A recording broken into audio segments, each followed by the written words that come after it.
తాకట్లో ఉన్న మీ బంగారాన్ని విడిపించి ఆ రోజు ఆన్లైన్ రేటుకి కొంటాం. Sharma gold company. ఓం నమః శివాయ. ఓం నమో నారాయణాయ. కర్మ నివారణ నరదృష్టి నివారణ కాళభైరవాయ నమో నమః. ఓం కాళకాలాయ విద్మహే కాళాతీతాయ ధీమహి తన్నో నరదృష్టి నివారణ కాళభైరవ ప్రచోదయాత్. హరి ఓం. చూస్తున్న వీక్షకులకు ప్రేక్షకులకు ప్రియ కాళభైరవ భగవద్బంధులకి స్వాగతం పలుకుతూ మమ్మల్ని ఎంతగానో ఆదరిస్తూ ఉండబడినటువంటి ప్రియ సోదర సోదరీమణులకు జ్యోతిష్య అభిమానులకు సనాతన ధర్మ సంరక్షకులకు అందరికీ నూతన ఆంగ్ల సంవత్సర శుభాకాంక్షలు. 2026వ సంవత్సరం జనవరి నెల 1వ తారీఖు నుండి డిసెంబర్ నెల 31, 2026వ సంవత్సరము అందరికీ నూతన ఆంగ్ల సంవత్సరానికి స్వాగతం పలుకుతూ ఈ 2026వ సంవత్సరంలో అందరికీ శుభాన్ని, జయాన్ని, ఐశ్వర్యాన్ని, ఆనందాన్ని ప్రసాదించాలని మనం మనసారా కోరుకుందాం. ఇక్కడ విశేషం ఏమిటయ్యానగా మనకు క్యాలెండర్ పంచాంగం చెప్పుకుంటున్నాం. మనకి ఇక్కడ గురువారం రోజు ప్రారంభమవడం, అందులో 1వ తారీఖున రోహిణీ నక్షత్రం అయింది. గురువారం రోజున రోహిణీ నక్షత్రము, అందులో గురువారము. గురు అంటే గురువు యొక్క రోజు, చంద్రుడి యొక్క నక్షత్రము. అంటే విశేషమైనటువంటి గజకేసరి యోగము ఈ సంవత్సరం అందరికీ ప్రసరిస్తుందని చెప్పి గమనించాలి. అలాగనే మనకు ఉగాది పండగ శ్రీ పరాభవనామ సంవత్సరము కూడా గురువారం ప్రారంభమవుతుంది. ఇది చాలా విశేషంగా గమనించగలగాలి. కనుక ఈ సంవత్సరము విద్యార్థులకు, ఉద్యోగస్తులకు, వ్యాపారస్తులకు, నూతనమైనటువంటి అత్యంత ఆధునిక టెక్నాలజీని నేర్చుకునేటువంటి వారందరికీ, వ్యవసాయ సోదరీమణులకు అందరికీ సువర్ణపు యుగంగా భావించగలగాలి. ద్వాదశ రాశుల్లో గ్రహ గమనాన్ని ఒకసారి వీక్షింపచేద్దాం. మిథున రాశిలో దేవగురు బృహస్పతి సంచార స్థితి, సింహరాశిలో కేతు సంచార స్థితి, ధనుసు రాశిలో చతుర్గ్రహ కూటమి రవి, కుజ, బుధ, శుక్ర సంచార స్థితి, కుంభరాశిలో రాహు సంచార స్థితి, మీనరాశిలో శని భగవానుని సంచార స్థితితో ద్వాదశ రాశుల్లో గ్రహ గమనాలు ఈ విధంగా ఉన్నాయి. వృశ్చిక రాశి వారికి ఈ ఆంగ్ల సంవత్సరము మరియు ఉగాది పండుగ నుంచి ఆదాయ వ్యయాలను ఒకసారి తెలుసుకుందాం. ఒకవైపు అర్ధాష్టమ రాహు పంచమ స్థానంలో శని భగవానుడు సంచారం చేయనప్పుడు వీరి యొక్క ఆదాయం 11, వ్యయం 5, అనగా వీరు 6 రూపాయలు మిగిలించబోతున్నారు. ఎన్నో సంవత్సరాలుగా మీరు పడుతున్న శ్రమకు ఈ సంవత్సరం ప్రతిఫలాన్ని పొందబోతున్నారు. ఎందుకు?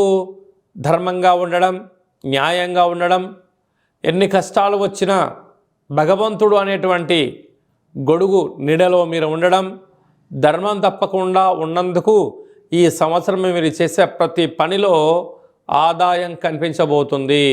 కనుక స్థిరాస్తులు, చరాస్తులు, గృహాలు, భవనాలు, షేర్లు, క్రయ విక్రయాలలో అనంతమైన సంపద మీ సొంతం కాబోతుంది. కనుక మీ జీవితంలో ఇలాంటి శుభ సమయం వచ్చిందని చెప్పి గమనించగలగాలి. కనుక పెద్దవారు చెప్తూ ఉంటారు, దీపం ఉండగానే ఇల్లు చక్కబెట్టుకోవాలి అంటూ ఉంటారు. ఇన్ని రోజులు మీరు పడ్డ కష్టాలకు స్వస్తి చెప్తూ ఐశ్వర్యానికి, ఆనందానికి స్వాగతం పలిగే సమయం ఆసనమైంది అని చెప్పి వృశ్చిక రాశి వారు బాగా గుర్తుపెట్టుకోగలగాలి. కాకపోతే ఇక్కడ రాజ్యపూజ్యం 2, అవమానం 6. కనుక నీ చుట్టూ ఎవరైతే చేరి నీ భజన చేసి మీ దగ్గర ఉండబడిన డబ్బులను, సమయాన్ని, మీ యొక్క శ్రమను వాడుకొని వారే అధిక శత్రులు అయ్యే పరిస్థితి ఉంటుంది. సమాజంలో ఆయన గతంలో అది చేశాడండి, ఇది చేశాడండి, ఇది చేయలేకపోయాడు, ఇది చెందలేకపోయాడు, ఈరోజు డబ్బులు రాగానే ఆయన అలా ఉంటున్నాడు, ఇలా ఉంటున్నాడని చెప్పి మీ పైన 4 నిందలు వేసే పరిస్థితి ఉంటుంది. కనుక దయచేసి ఎవరిని గుడ్డిగా నమ్మొద్దు. ఎవరైతే మీరు బాగా నమ్ముతారో వారే మీకు శత్రువులుగా ఉండే అవకాశాలు అధికంగా ఉంటున్నాయి. వారే మిమ్మల్ని వెన్నుపోటు పడిచే పరిస్థితి అధికంగా ఉంటుంది. ఇలాంటి కాల సమయంలో పోలీస్ స్టేషన్లు, కోర్టు సమస్యలు మిమ్మల్ని వెంటాడే పరిస్థితి చాలా అధికంగా ఉంటుంది. కనుక ఈ వృశ్చిక రాశి వారు సంపూర్ణంగా ఏదైనా ఒక పని చేసేటప్పుడు 1కి 100 సార్లు ఆలోచించగలిగినట్లయితే మంచి కాలం అని చెప్పి మీరు గమనించాలి. కనుక సాఫ్ట్వేర్ ఉద్యోగస్తులు, హార్డ్వేర్ ఉద్యోగస్తులు, వ్యవసాయ సోదరీమణులు, గృహ భవన నిర్మాణ కార్యక్రమం చేసేటువంటి వారు, మార్కెటింగ్ రంగంలో ఉండబడిన వారు, సినిమాలలో హాస్య నటులుగా ఉండబడిన వారు, ఫేస్బుక్, యూట్యూబ్, వాట్సాప్ రంగాల్లో క్రియేటివిటీ రంగాల్లో ఉండబడిన వారు ఎంతో అప్రమత్తత చాలా అవసరం. లేకపోతే ధనం మంచినీళ్ళలాగా ఖర్చు పెట్టించడానికి అనేక మంది శత్రువులు పొంచి ఉన్నారు. ఇలాంటి కాల సమయంలో ప్రతి మంగళవారం రోజున విష్ణు సహస్రనామ పారాయణాన్ని వినడం, చదవడం, శక్తి కలిగితే దుర్గామాత దేవాలయంలో ఆ యొక్క కూష్మాండ దీపాన్ని ఏర్పాటు చేయడం, రావు కాలంలో దీపాన్ని ఏర్పాటు చేయడం, యమునా నది పుష్కర స్నానం చేయడం వలన సకల గ్రహ దోషం తొలగి ఐశ్వర్యం కలిగి ఉన్నత జీవితంలో ఆనందం పొందబోతారు అని చెప్పి గమనించాలి. ఈ ఆంగ్ల సంవత్సరం అంతను కూడా అందరము కూడా వీలైనంత వరకు తల్లిదండ్రుల యొక్క సేవ, తల్లిదండ్రులతో సత్ప్రవర్తన, తల్లిదండ్రులను ఎవరైతే గౌరవిస్తారో వారందరికీ యోగం కలుగుతుంది. అలాగనే మనకు దత్తాత్రేయ స్వామి వారి యొక్క దర్శనం, ప్రతి గురువారం పూట శ్రీ మేధా దక్షిణామూర్తి స్వామివారిని స్మరణ, ప్రతి గురువారం రోజున మహాదేవుడికి రుద్రాభిషేకము, అలాగనే గాణగాపుర దర్శనము, వీలైతే అరుణాచల క్షేత్ర స్వామివారి యొక్క దర్శనం ఎవరైతే చేసుకుంటారో ఈ సంవత్సరంలో పరిపూర్ణమైనటువంటి గురువు యొక్క ఆశీస్సులు కలిగి విద్యలో, ఉద్యోగంలో, ఐశ్వర్యంలో, వ్యాపారంలో కొదవ ఉండదు అని చెప్పి గమనించగలగాలి. ఇంకనూ మనం విజయం సాధించగలగాలి అన్నట్లయితే ఒక్కొక్క నెలలో మనకు ఒక్కొక్క కాళభైరవ స్వామి వారు ఉంటారు.